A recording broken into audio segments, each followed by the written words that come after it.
नमस्कार दोस्तों, मैं सरोज पांडे। ओशो ने अंतिम बार अपने सन्यासियों को दर्शन दिया था 17 जनवरी को। मैं स्वामी अमनो प्रमोद सरोज पांडे, ओशो का एक सन्यासी, आज आप सभी को बताना चाहता हूं कि 17 जनवरी 1990 को ओशो ने अंतिम बार बुद्धा हॉल में आकर के दर्शन दिया अपने सन्यासियों को। उसके बाद फिर वे लौट करके नहीं आए, यानी कि ओशो का देहांत हुआ 19 जनवरी को 1990, 2 दिन के बाद। आज मैं आप सभी को बताना चाहता हूं कि मैं ओशो के विषय में बचपन से आज तक शायद हजारों लोगों से मैंने बात की, क्योंकि मुझे पता है अगर मनुष्य के मन का कोई रोग है, उस रोग से कोई छुटकारा दिला सकता है तो वो है ओशो। प्यारे दोस्तों, पूरे के पूरे हम लोग रामचरितमानस पढ़ जाते हैं। श्री रामचरितमानस पढ़ने के बाद भी मन की चंचलता बनी रहती है। ऐसा मैंने बहुत सारे साधु सन्यासियों को देखा है। रामचरितमानस की चौपाइयाँ उन्हें याद है, लेकिन जब मन अपनी चालबाजी खेलता है तो कामयाब हो जाता है। उसी तरह से मैंने ये भी देखा है कि जिनको गीता भी कंठस्थ है, गीता भी याद है, वो भी मन के खेल को समझ नहीं पाते हैं। मन को खेल को समझने के लिए ओशो ने सीधी सी बात बताई, साक्षी भाव। अपने मन के साक्षी हो जाओ। ये मैं अपने बल पे कह रहा हूँ, क्योंकि अब मैंने अपने जीवन के 50 वसंत देखे हैं, 51वां वसंत देखने वाला हूँ। 50 वर्ष की जिंदगी में मैंने देखा है कि मन के जितने भी रोग हैं, चाहे लोभ है या क्रोध है या काम वासना है या अहंकार है या मोह है, सभी विकारों का एक ही उपाय है, साक्षी भाव से देखना। आप मन के साक्षी बनिए। बहुत सीधी सी बात ओशो हम लोग को सिखाते हैं, और ओशो एक ऐसे सदगुरु हुए। हमारी धरती पर बड़े से बड़े गुरु हैं, महर्षि वशिष्ठ है, अगस्त्य मुनि है, विश्वामित्र है, गौतम बुद्ध है, महावीर है, भगवान श्री कृष्ण है। बिल्कुल आपके सामने जो आदमी मौजूद रहे हैं, वो रहे हैं ओशो। और ओशो ने 1990 तक हम लोग का साथ दिया। बचपन से ही आप सभी उनके बारे में जानते हैं कि बहुत ही विद्रोही स्वभाव के थे। जब वो 21 वर्ष के हुए और उन्होंने संबोधि को प्राप्त किया, एनलाइटनमेंट को प्राप्त किया, उसके पहले से और उसके बाद से ही लोगों को उन्होंने ध्यान सिखाना शुरू किया। ध्यान का सीधा सा मतलब है अपने मन को देखना, अपने भीतर देखना। मैं शरीर नहीं हूं, मैं मन नहीं हूं, तो फिर मैं कौन हूं? ओशो कहते हैं आंख बंद करो और भीतर जाओ। चाहे आपको भीतर जाने नहीं भी आता हो तो भी आंख बंद करिए और अपने भीतर जाइए। चुपचाप कुछ भी नहीं करते हुए बैठे रह गए तो आप 40 मिनट के बाद पाएंगे कि आपका शरीर एक मूर्ति की तरह जम गया है। शरीर ठहर गया है, मन ठहर गया है। ये जरूर होता है, बस आप 40 मिनट तक प्रतीक्षा करना सीख जाए। चुपचाप आंखें बंद कर लें और बैठकर ध्यान करते रहें। आज मैं कहना चाहता हूं कि 2024 में भी जितने भी सदगुरु आज मौजूद हैं, सभी सदगुरुओं ने अपने अपने तरीके से लोगों की मदद की है। फिर भी आज ओशो के करोड़ों शॉर्ट्स वीडियो या लॉन्ग वीडियोज अवेलेबल है, जिससे हम लोग को लगातार ओशो की आवाज़ हम तक पहुंचती रहती है।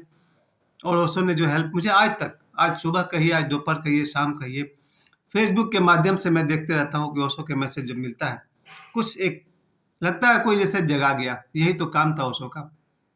ओशो का काम था जगाना। ओशो कहते हैं मैं सिखाने नहीं आया हूँ, मैं जगाने आया हूँ। स्वयं को समर्पण करो और मैं तुम्हें रूपांतरित कर दूंगा, ये मेरा वचन है। ये होता आ रहा है। बहुत धन्यवाद करता हूँ मैं फेसबुक के सभी मित्रों का, जो ओशो के फोटो, उनके प्रवचन को वो लोग पोस्ट करते हैं, जिसको पढ़कर एक झटका लगता है, जागने का फिर से एक मौका मिलता है। यूट्यूब पर जितने भी ओशो के प्रवचन उपलब्ध हैं, उन सब से भी जगने का एक मौका मिलता है। और जाग जाना सब कुछ है। पूरा का पूरा महाभारत में जो आप युद्ध देख रहे हैं, युद्ध का सिर्फ एक कारण है कि दुर्योधन या दुशासन अपने मन के साक्षी हो ही नहीं पा रहे हैं। अगर वो एक बार देख पाते कि उनका मन ही उन्हें धोखा दे रहा है, फिर वह महाभारत का युद्ध ही नहीं होता। उसी तरह श्री रामचरितमानस में जहाँ रावण सीता माता का हरण करने चल पड़ते हैं, काश कि उन्होंने ओशो का प्रवचन सुना होता, तो वो अपने मन के साक्षी हो जाते, मन के विकारों को देखते, न कि चल पड़े वो सीता माता का हरण करने छल के द्वारा।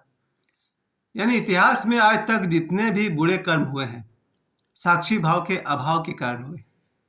अगर लोगों ने अपने मन को साक्षी होना सीख लिया होता, तो बहुत सारे युद्ध, झगड़े, मारपीट, विकार, बलात्कार, हत्या नहीं हुआ होता। आप सोच कर देखिए ना, जिस तरह से ओशो हम लोग सिखाते हैं, सुबह से लेकर रात तक अपने शरीर को देखो। हमारा जब पैर उठता है तो देखिए, हाथ उठता है तो देखिए, सिर घूमता है उसको देखिए। पहले शरीर की एक्टिविटीज को देखिए, उसके बाद धीरे धीरे मन में जो भाव उठता, मन में जो विचार उठते हैं उसको देखिए। देखिए मतलब उठ तो रहे हैं, आप उसके साक्षी रहिए। उसके बाद कुछ भाव उठता है, किसी के प्रति क्रोध उठता है, ओशो कहते हैं साक्षी भाव से उस क्रोध को देखिए। वो आया है तो चला जाएगा, लेकिन हम क्या करते हैं, उसी क्रोध में फोन उठाते हैं, उसको कुछ गाली टाइप पे रहते हैं, फिर लड़ाई झगड़े, कोर्ट अदालत, मुकदमा, थाना, सब कुछ हो जाता है। हम सब के जीवन में ओशो का महामंत्र रहा है प्रेम और ध्यान। जिसके जीवन में प्रेम और ध्यान आ गया, उसके जीवन में उसका घर ही स्वर्ग है, उसका जीवन स्वर्ग है। और जिसके जीवन में प्रेम नहीं है, और प्रेम का जगह कौन ले लेता है, मोह।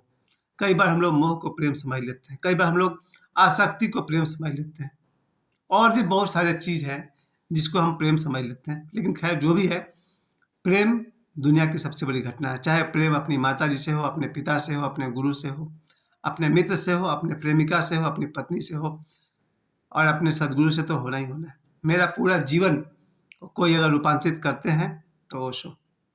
इसके बाद भी ऐसा हुआ कि मेरे जीवन में बाद में भी कई गुरु आए। डॉक्टर नरेंद्र दत्त श्रीमाली जी आए, राहुलेश्वरानंद जी आए, महाअवतार बाबा जी आए, बहुत सारे सदगुरुओं का आना हुआ। लेकिन जो ओशो से मैंने ध्यान सीखा, वो ओशो मेरी आत्मा बन गए हैं। रोज सुबह मैं 1 घंटा डायनेमिक मेडिटेशन करता हूँ, और आप सभी को हमेशा कहता हूँ कि डायनेमिक मेडिटेशन के कारण 1997 से लेकर के आज तक, 1997 से लेकर के आज तक मेरा स्वास्थ्य बहुत उत्तम है, मेरी तबीयत खराब नहीं होती है। क्योंकि जो ओशो का डायनेमिक मेडिटेशन है, सक्रिय ध्यान है, अगर वो 1 घंटा किया जाए तो आपके शरीर की रोग प्रतिरोधक क्षमता बढ़ती है, और आपका मन भी आपसे विद्रोह नहीं कर सकता है। जो व्यक्ति डायनेमिक मेडिटेशन करेगा या कोई भी मेडिटेशन करेगा, वो अपने मन का साक्षी होने में समर्थ हो जाएगा। और जो अपने मन का साक्षी हो सकता है, उसे क्या करना है, अच्छा और बुरा, उसको समझ में आ जाएगा।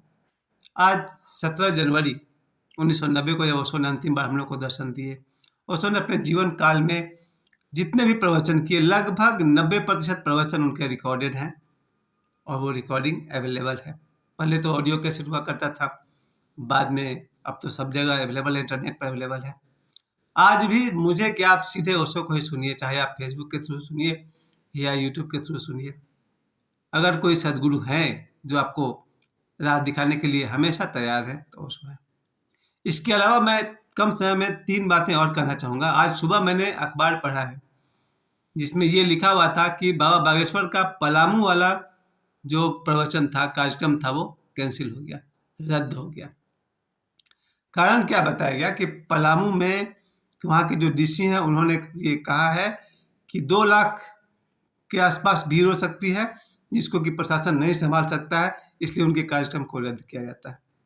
जरा सोचिए, आज से 1 साल पहले बाबा बागेश्वर को देखने के लिए 15 लाख लोग आ गए थे। प्रतिदिन उनके चाहने वालों की संख्या 1-1 लाख के हिसाब से बढ़ती होगी, या 10,000 के हिसाब से बढ़ती होगी। तो आज 1 साल बाद अब बाबा बागेश्वर को देखने 2 ही लाख लोग आएंगे या 20 लाख लोग आएंगे? मेरे हिसाब से, मैं खुद पिछले साल पटना में जब मैं था, तो बाबा बागेश्वर को देखने के लिए 15 लाख लोग आ जाते थे प्रतिदिन। तो इस बार बाबा बागेश्वर को देखने 20 लाख लोग प्रतिदिन आ जाएंगे। खैर, पलामू के प्रशासन ने साफ साफ कह दिया कि 2 लाख लोगों को नहीं संभाल सकते, इसलिए बाबा बागेश्वर का कार्यक्रम रद्द हो गया। लेकिन झारखंड के हाई कोर्ट ने वहाँ के जो भी ऑफिसर्स हैं, उनको कोर्ट में समन किया है। खैर, दूसरी बात मैंने देखा है, इधर कल रात को बाबा बागेश्वर पहुंच गए थे अयोध्या में। कल मतलब कि 16 जनवरी 2024 को बाबा बागेश्वर पहुंचे अयोध्या में, और वहाँ उन्होंने श्री राम भद्राचार्य जी से मुलाकात की, और वहाँ पर देवकी नंदन ठाकुर जी थे, और भी बहुत सारे साधुओं से उनकी मुलाकात हुई है। उसके बाद आज बाबा बागेश्वर का आगे कार्यक्रम चल रहा है। तो बहुत नज़दीक समय आ रहा, 22 जनवरी 2024, जब श्री राम लला के मूर्ति का प्राण प्रतिष्ठा होगा। उस शुभ दिन का हम सब इंतजार कर रहे हैं।